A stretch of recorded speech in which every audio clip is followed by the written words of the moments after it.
3 घंटे के टाइम में हम कैसे टाइम टेकन करते हैं, यानी टाइम मैनेजमेंट आप सीख पाओगे। चलिए अब बात करते हैं शॉर्ट टाइप क्वेश्चंस, यानी कि जो लघु उत्तरीय।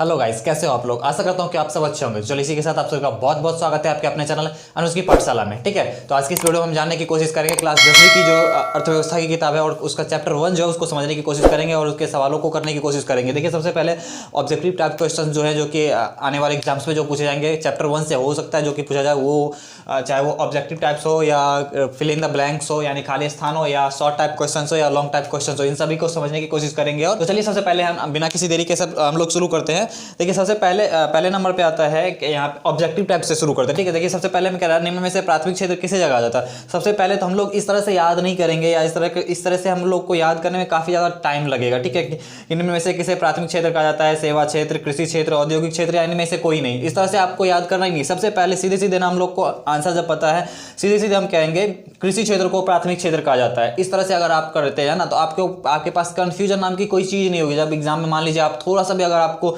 ध्यान नहीं रहेगा, 4 ऑप्शन की सेवा क्षेत्र, कृषि क्षेत्र, औद्योगिक क्षेत्र और इनमें से कोई नहीं, अगर इनमें से कोई अलग बदल देगा और आपने उस तरीके से याद नहीं करा है तो आप कंफ्यूज हो जाओगे। लेकिन अगर आपके पास कोई ऑप्शन ही नहीं है, सीधे सीधे कृषि क्षेत्र को प्राथमिक क्षेत्र कहा जाता है, तो ऑप्शन ही नहीं रहेगा कि आपके पास कंफ्यूजन नाम की चीज के। इसलिए सीधे सीधे इस तरह से हम पढ़ सकते हैं कि कृषि क्षेत्र को प्राथमिक क्षेत्र कहा जाता है, जैसे कि यहीं पे लिखा हुआ है कृषि क्षेत्र को प्राथमिक क्षेत्र कहा जाता है। ठीक है, उसके बाद कह रहा है इनमें से कौन से देश में मिश्रित अर्थव्यवस्था है। देखिए अर्थव्यवस्था 3 प्रकार की होती है, पूंजीवादी अर्थव्यवस्था, समाजवादी अर्थव्यवस्था और मिश्रित अर्थव्यवस्था। तो भारत में जो है मिश्रित अर्थव्यवस्था है, यानी कि भारत में मिश्रित अर्थव्यवस्था है, यानी कि आपका ग नंबर इनमें से कौन से देश में मिश्रित अर्थव्यवस्था है, तो भारत में मिश्रित अर्थव्यवस्था। इस तरह से हमको याद करना है, भारत में मिश्रित अर्थव्यवस्था है। ठीक है, उसके बाद कह रहा है भारत में योजना आयोग का गठन कब किया गया था। भारत में योजना आयोग का गठन 15 मार्च 1950 ईस्वी में किया गया था, जो कि यहाँ पे लिखे। आपको ऑब्जेक्टिव इस तरह से याद नहीं करना, सीधे भारत में योजना आयोग का गठन कब किया गया था, 15 मार्च 1950 ईस्वी में किया गया था। और यानी ईस्वी वाले में खास करके जब ये डेट दिया जाता है, ईस्वी दिया जाता है, इसमें ना खास करके कंफ्यूजन है। 1950, 51, 49 इस तरह से रहता है ना, 15 मार्च 1950, 15 मार्च 1949 इस तरह से रहता है ना, तो कंफ्यूज हो जाते हैं। तो इस तरह से हमको इस तरह से याद करना है कि भारत में योजना आयोग का गठन 15 मार्च 1950 ईस्वी में किया गया था। ऑप्शन का नाम ही नहीं लेना है, ऑप्शन रहेगा तो आप कंफ्यूज हो जाओगे, क्योंकि 4 ऑप्शन में से आप उन चारों ऑप्शन को देख के जाओगे, अच्छा ये ऑप्शन ये है। लेकिन अगर वो ऑप्शन में से कुछ और दे देगा तो फिर तो हो गया, तो हम लोग गलत लगा के आ जाएंगे फिर तो ऐसे में। ठीक है, इसलिए आपको ऑप्शन मतलब ध्यान ही नहीं देना है, जो एग्जैक्ट है हम उसको उसी को पढ़ना है। ठीक है, 2 बार 3 बार आप डेली रिपीट करो, क्योंकि अब ज़्यादा टाइम नहीं है, शायद 17 फरवरी से एग्जाम है 10th का, तो अब ज़्यादा टाइम नहीं है। आराम से आप इस तरह से डेली रिवाइज करते चलिए, आपको आराम से आप बना सकते हो। ठीक है, उसके बाद आता है जिस देश का राष्ट्रीय आय अधिक होता है वह देश कहलाता है। देखिए सीधी सी बात है यार, जिस देश का राष्ट्रीय आय, नेशनल इनकम जो है, राष्ट्रीय आय अधिक होता है वो क्या कहलाएगा, विकसित ही कहलाएगा। जिस विकसित देश की राष्ट्रीय आय ना ज्यादा होगा, तो जिस देश का राष्ट्रीय आय अधिक होता है वो क्या कहलाता है, विकसित कहलाता है। ठीक है, तो ख नंबर में विकसित होगा। ठीक है, इनमें से किस राज्य को पिछड़ा राज्य कहा जाता है। ठीक है, यानी कि कौन से राज्य को पिछड़ा राज्य कहा जाता है, ये तो आराम से आप बता सकते हो, बिहार को ही पिछड़ा राज्य कहा जाता है। देखिए इसके बहुत सारे कारण है पिछड़ेपन का, इस पर भी हम लोग चर्चा करेंगे अभी, क्योंकि लॉन्ग टाइप क्वेश्चन में आएगा ये। ठीक है, बिहार को ही पिछड़ा राज्य कहा जाता है, क्योंकि यार यहाँ पे ना बहुत ज्यादा अभाव है, क्योंकि यहाँ से लोग बहुत सारी ज़्यादा मात्रा में लोग पलायन करते हैं बाहर काम करने के लिए, चाहे वो छोटे से छोटे काम के लिए भी बाहर जाते हैं। ठीक है, वो ये एक कारण है, बहुत सारे कारण आपको मिलेंगे। ठीक है, अब उसके बाद देखिए रिक्त स्थानों की पूर्ति करें। ठीक है, रिक्त स्थानों की पूर्ति करें, इसमें लिखा नहीं गया है, लेकिन हम सीधे सीधे आपको बताते चलते हैं। देखिए भारत अंग्रेजी शासन का एक देश था यार, उपनिवेश था, क्योंकि उपनिवेश का मतलब क्या, वो आकर के यहाँ पे निवेश करते और इस तरह से हम लोगों का वो शोषण कर रहे थे। ठीक है, और 2 नंबर में कह रहा है अंग्रेजों ने भारतीय अर्थव्यवस्था का क्या किया था, शोषण ही किया था ना, भारतीय अर्थव्यवस्था का शोषण करना, यानी कि उनको हमारी अर्थव्यवस्था का शोषण किया था। अर्थव्यवस्था आजीविका अर्जन करने की क्या है, एक प्रणाली है, यानी कि हम लोग अर्थव्यवस्था का जो हम लोग डेफिनेशन देते हैं, तो अर्थव्यवस्था आजीविका अर्जन करने की प्रणाली है। देखो यहाँ पे भी लिखा होगा अर्थव्यवस्था आजीविका अर्जन करने की एक प्रणाली है, जो यही प्रणाली यहाँ पे हमको देना, आजीविका अर्जन करने की प्रणाली है। दूसरे शब्दों में कह सकते हैं अर्थव्यवस्था, अभी हम इस पे जाएंगे पहले। उसके बाद देखते हैं द्वितीय क्षेत्र को क्या कहा जाता है। देखिए 3 तरह का अर्थ, ये हमारे अर्थव्यवस्था उसको 3 भागों में बांटा गया, प्राथमिक क्षेत्र, द्वितीय क्षेत्र और तृतीय क्षेत्र। तो प्राथमिक क्षेत्र क्या कहलाता है, कृषि क्षेत्र।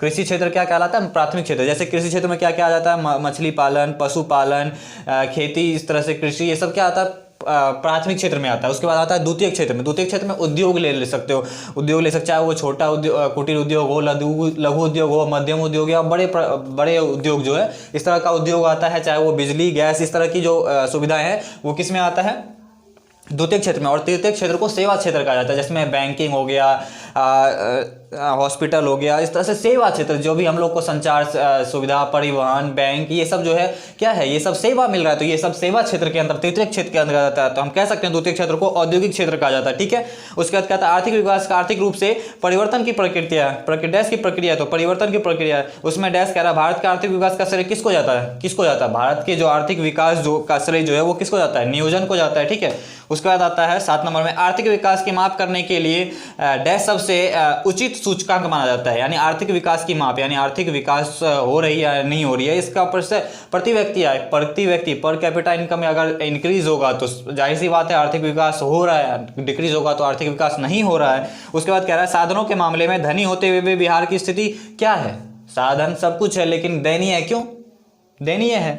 ठीक है, बिहार में डैश ही जीवन का आधार है। बिहार में आप आराम से, इजी है तो बहुत आसान है, आप बता सकते हो यार बिहार में आप किस चीज़ पे, यहाँ के बिहार के लोग जो मैक्सिमम किस चीज़ पे निर्भर रहते हैं, कृषि पे निर्भर रहते हैं। तो कृषि ही जीवन का आधार है। उसके बाद बिहार के विकास में डैश एक बहुत बड़ा बाधक है, बता सकते हो यार, सीधी सी बात है, बाढ़ एक बहुत बड़ा बाधक है, क्योंकि बिहार में हर साल बाढ़ आते रहते हैं और ये बाढ़ जो है बिहार के विकास का सबसे बड़ा बाधक है। ठीक है, तो ये हमारा था ऑब्जेक्टिव टाइप क्वेश्चन, जो कि शॉर्ट टाइप ऑब्जेक्टिव टाइप में से जो भी था ऑब्जेक्टिव हो गया। उसके बाद फिल इन द ब्लैंक्स यानी रिक्त स्थानों की पूर्ति करें, वो भी कंप्लीट हो गया। बहुत आसान है, ज़्यादा भारी नहीं है चैप्टर 1 में। चलिए अब बात करते हैं शॉर्ट टाइप क्वेश्चंस, यानी कि जो लघु उत्तरीय प्रश्न है, यानी कि जिसका हम लोग को आंसर देना होता है 20 से 30 शब्दों में हमको उसका आंसर देना होता है। तो देखिए सबसे पहले नंबर में कह रहा है अर्थव्यवस्था किसे कहते हैं। तो देखिए हम लोग अर्थव्यवस्था, यहाँ पे लिखा हुआ भी है अर्थव्यवस्था के बारे में। अर्थव्यवस्था आजीविका अर्जन करने की एक ऐसी प्रणाली है, एक प्रणाली है। ठीक है, आजीविका अर्जन करने की एक प्रणाली है। दूसरे शब्दों में उसको कह सकते हैं अर्थव्यवस्था आर्थिक क्रियाओं का एक ऐसा संगठन है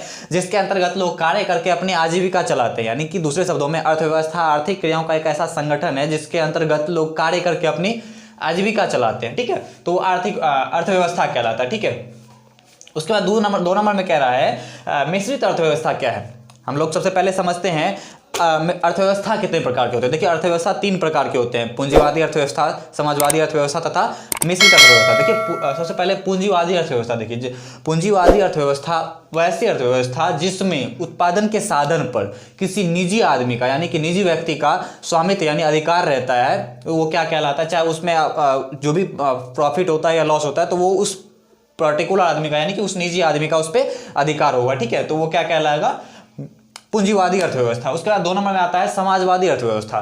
देखिए समाजवादी अर्थव्यवस्था क्या होता है, उत्पादन के साधन पर ना समाज का अधिकार होता है, समाज का अधिकार होता है, जहाँ पे ना जिसमें जो भी प्रॉफिट होंगे या लॉस होंगे जो भी होंगे ना, उससे ना पूरे समाज के विकास के लिए कार्य किया जाएगा। तो वो क्या कहलाता है, समाजवादी अर्थव्यवस्था, यानी कि उसमें समाज पे अधिकार, समाज का अधिकार होता है। ठीक है, उसके हर किसी के लिए उस पर उसका अधिकार रहता है। उसके बाद 3 नंबर में आता है मिश्रित अर्थव्यवस्था। ये तीसरे नंबर पे आता है मिश्रित अर्थव्यवस्था। तो कि मिश्रित अर्थव्यवस्था ऐसी व्यवस्था है जहां पूंजीवादी अर्थव्यवस्था तथा समाजवादी अर्थव्यवस्था, यानी पूंजीवादी अर्थव्यवस्था तथा समाजवादी अर्थव्यवस्था, इस दोनों का जो मिश्रण होता है ना, वही क्या कहलाता है, मिश्रित अर्थव्यवस्था। यानी इसको समझते हैं, देखिए यानी इसमें मिश्रित अर्थव्यवस्था में उत्पादन का जो साधन होता है ना, उसका जो स्वामित्व होता है, यानी उसका अधिकार जो होता है ना, वो सरकार के पास भी होता है और किसी निजी आदमी का, यानी जो निजी आदमी रहता है, यानी उस निजी आदमी का भी के पास भी उसका अधिकार होता है। तो उसी को क्या कहते हैं, मिश्रित अर्थव्यवस्था। यहाँ पे लिखा हुआ है मिश्रित अर्थव्यवस्था पूंजीवादी तथा समाजवादी अर्थव्यवस्था का मिश्रण है। ठीक है,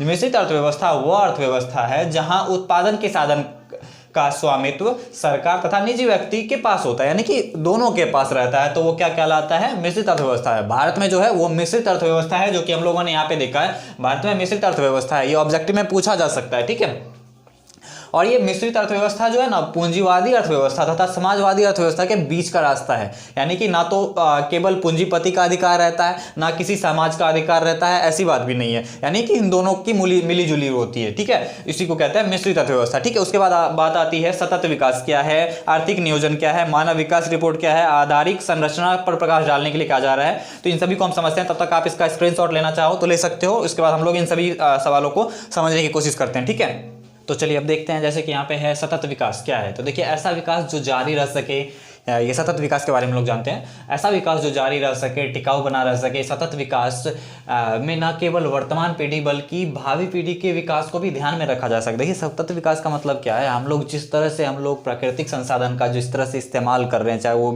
वो कोयला हो गया, वायु हो गया, जंगल हो गया, वन हो गया, ये सब जो भी है, सूर्य का प्रकाश, इन सभी का हम लोग जिस तरह से इस्तेमाल करते जा रहे हैं, मिट्टी हो गया, इन सभी का इस्तेमाल जिस तरह से हम लोग करते जा रहे हैं, इतना ज़्यादा पॉल्यूशन फैलता जा रहा है कि ऐसा लग रहा है कि आने वाले जो जनरेशन है उन सभी को ये किस तरीके से उतना ज़्यादा अच्छे तरीके से मिल भी पाएगा या नहीं मिल पाएगा।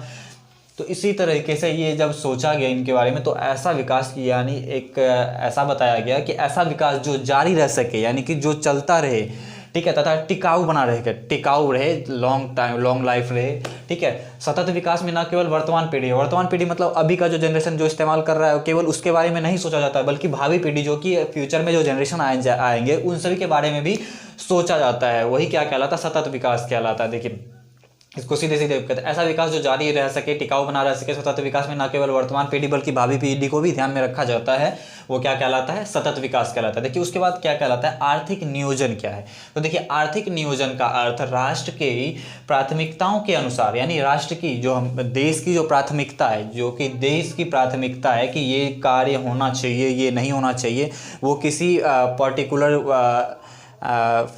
समुदाय के लिए नहीं, ये किसी इस तरह से किसी पार्टी या किसी समुदाय के लिए नहीं, बल्कि वो राष्ट्र की प्राथमिकताओं के अनुसार देश की संसाधन का, देश के जो संसाधन, देश का जो भी संसाधन है उन सभी का विभिन्न विकासात्मक क्रियाओं में प्रयोग करना होता है। जो भी संसाधन है राष्ट्र का, जो देश का जो संसाधन है उसका विकास के काम, विभिन्न विकास, जो भी विकास करना होता है उस विकास के काम में उसका प्रयोग किया जाता है। वही क्या कहलाता है, उसी को इसी आर्थिक नियोजन के अंतर्गत किया जाता है, तो वही आर्थिक नियोजन कहलाता है। ठीक है, देखिए उसके बाद अब बात आती है मानव विकास रिपोर्ट क्या है और आधारिक संरचना। ये दोनों बहुत ज़्यादा इंपॉर्टेंट है। मानव विकास रिपोर्ट क्या है और आधारिक संरचना पर प्रकाश डालिए, ये दोनों बहुत ज़्यादा इंपॉर्टेंट क्वेश्चन है। ठीक है, इसको समझते हैं। देखिए सबसे पहले मानव विकास रिपोर्ट के लिए कुछ इसमें टॉपिक दिए हुए हैं और हम उसको समझते हैं। देखिए सबसे पहले ये मानव नेशनल ह्यूमन डेवलपमेंट रिपोर्ट कहलाता है। उसके इसमें दिया गया योजना आयोग के द्वारा तैयार की गई रिपोर्ट को तत्कालिक प्रधानमंत्री अटल बिहारी वाजपेयी ने 23 अप्रैल 2002 को नई दिल्ली में जारी किया था। यानी अटल बिहारी वाजपेयी ने 23 अप्रैल 2002 को नई दिल्ली में क्या किया था, रिपोर्ट किया था, जारी किया था। ठीक है, रिपोर्ट को भारतीय लोकतंत्र के लिए एक महत्वपूर्ण दस्तावेज बताते हुए योजना आयोग के तत्कालिक जो अध्यक्ष थे, योजना आयोग के तत्कालिक उस टाइम के जो 2002 के जो तत्कालिक अध्यक्ष थे वो कौन थे, केसी पंत ने कहा था कि राज्य के लिए योजना आकार तय करते समय इसे आधार बनाया जा सकता है। किसको, मानव विकास रिपोर्ट को आधार बनाया जा सकता है। ठीक है, इस पहली राष्ट्रीय मानव विकास रिपोर्ट यानी पहली मानव राष्ट्रीय विकास रिपोर्ट जो है में 1981, 1991 तथा 2001 के लिए जो राज्य एवं संघ के जो क्षेत्र में HDI यानी ह्यूमन डेवलपमेंट इंडेक्स मूल्य के अनुमान लगाया गया था। यानी 1981, 1991 और 2001 का जो HDI यानी HDI ह्यूमन डेवलपमेंट इंडेक्स जो था उससे अनुमान लगाया गया था। इस रिपोर्ट के विकास की दरें भिन्न भिन्न थी और जो अनुमान लगाया गया था इसमें अलग अलग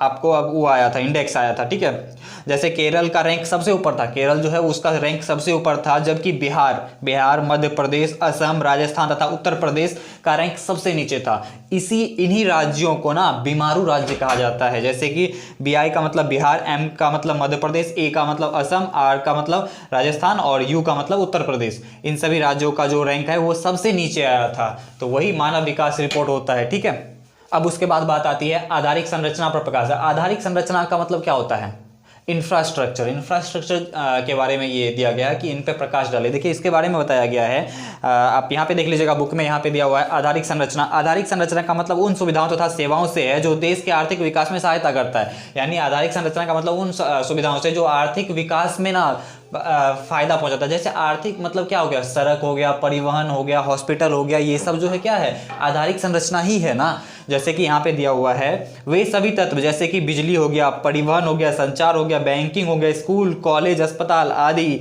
देश के आर्थिक विकास का आधार है। यही सब जो है ना वो आर्थिक विकास का आधार है।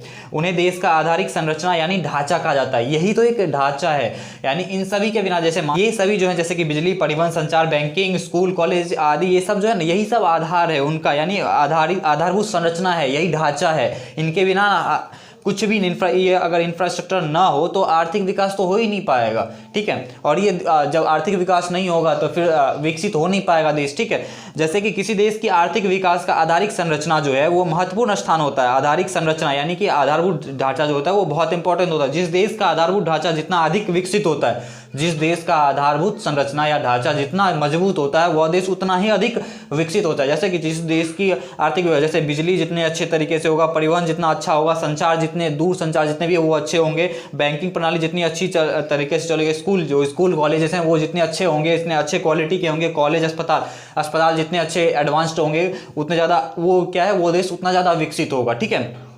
तो यही है आधारभूत संरचना। अगर आपको ये क्वेश्चन पूछा जाए तो आप तो कह सकते हो आधारभूत संरचना का मतलब उन सुविधाओं से है जो देश की आर्थिक विकास के लिए सहायक होता है। और जैसे कि बिजली, पानी, बिजली हो गया, परिवहन हो गया, संचार, बिजली, कॉलेज, स्कूल, हॉस्पिटल, ये सब क्या है, आधारभूत संरचना है। यही आधारभूत संरचना कहलाते हैं, ठीक है। तो हमारा ये जो शॉर्ट टाइप क्वेश्चन था ये खत्म हो चुका है। अब उसके बाद लॉन्ग टाइप क्वेश्चन है। लॉन्ग टाइप क्वेश्चन में देखिए ज़्यादा तो क्वेश्चन है नहीं, 4 क्वेश्चन है। जैसे कि अर्थव्यवस्था की संरचना पर से आप क्या समझते हैं, इन्हें कितने भागों में बांटा गया है। ये जो लॉन्ग टाइप क्वेश्चन है इसको आपको कम से कम 50 से 100, 80 से 100 शब्दों में आप जितना ज़्यादा एक्सप्लेन करके लिखोगे उतना ज़्यादा बेटर होता है। 2 नंबर में कह रहा है आर्थिक विकास क्या है। आर्थिक विकास तथा आर्थिक वृद्धि में अंतर। आर्थिक विकास हम लोग कहाँ गया, आर्थिक इससे पहले कहाँ गया, आर्थिक विकास हम लोग पहले पढ़े होंगे, ठीक है, जो मिट चुका है। उसके बाद कह रहा है बिहार के आर्थिक पिछड़ेपन का कारण क्या है, या बिहार के पिछड़ेपन को दूर करने के लिए कुछ मुख्य उपाय बतावे। ये तीनों क्वेश्चन जो है, जो कि एक क्वेश्चन जो है आर्थिक विकास क्या है, आर्थिक विकास तथा आर्थिक वृद्धि में अंतर, जो कि 2014 में और 2012 में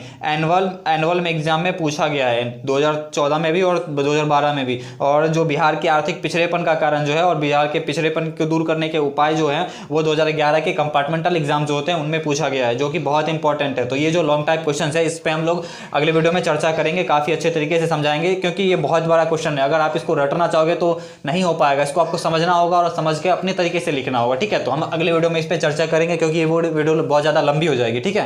तो अगले वीडियो में हम इस पे चर्चा करेंगे, ठीक है। तब तक आप इसका स्क्रीनशॉट लेना चाहते हो आप ले सकते हो, ठीक है। और इसको आप अच्छे तरीके से आप करो। हाँ, एक और बात, क्योंकि अब आपका एग्जाम जो है वो बहुत ज़्यादा नज़दीक आ चुका है, यानी कि 17 फरवरी से ज़्यादा टाइम है नहीं। तो अगर आपने तैयारी अभी तक अच्छे से नहीं की, अगर अब तक नहीं किए हो तो अब तो बहुत मुश्किल है, क्योंकि अगर आपने अब जितनी पढ़ाई करी है आप उसको रिवाइज कर सकते हो, रिवीजन करने का टाइम है, ठीक है। तो अगर आप अभी तक अगर आपने जो तैयारी नहीं करे और आप सोचोगे कि हम वो कर पाएंगे तो वो नहीं हो पाएगा, ठीक है। इसलिए अभी आप जो भी पढ़े हो ना उसको रिवाइज करने की कोशिश करो। और क्वेश्चन बैंक जो होता है, यानी कि विगत जो साल होते हैं उसके जो एग्जाम्स होते हैं उनके क्वेश्चंस दिए रहते हैं क्वेश्चन बैंक में, उनको बनाने की तैयारी करते रहिए, ताकि आपको एक्सपीरियंस होगा बनाने का कि एग्जाम को हैंडल कैसे करते हैं और 3 घंटे के टाइम में हम कैसे टाइम टेकन करते हैं, यानी टाइम मैनेजमेंट आप सीख पाओगे क्वेश्चन बैंक से। और बहुत सारे क्वेश्चन आपको देखने को मिलेगा कि कौन से साल कौन से क्वेश्चन रिपीट किए जाते हैं, कौन से साल कौन से क्वेश्चन पूछे जाते हैं। तो ये सब बहुत इंपॉर्टेंट होता है। क्वेश्चन बैंक काफी इंपॉर्टेंट रोल अदा करता है अगर आप 10th का एग्जाम दे रहे हो तो,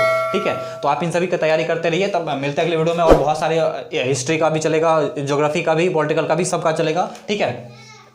बहुत जल्द, यानी कि एग्जाम से पहले तक हम लोग क्या करेंगे, सभी जो एसएसटी की जितने भी सब्जेक्ट है और इसके सभी लेसन्स का जो एक सारांश देखते हैं, इस तरह से सारांश देख लिया करेंगे, ठीक है।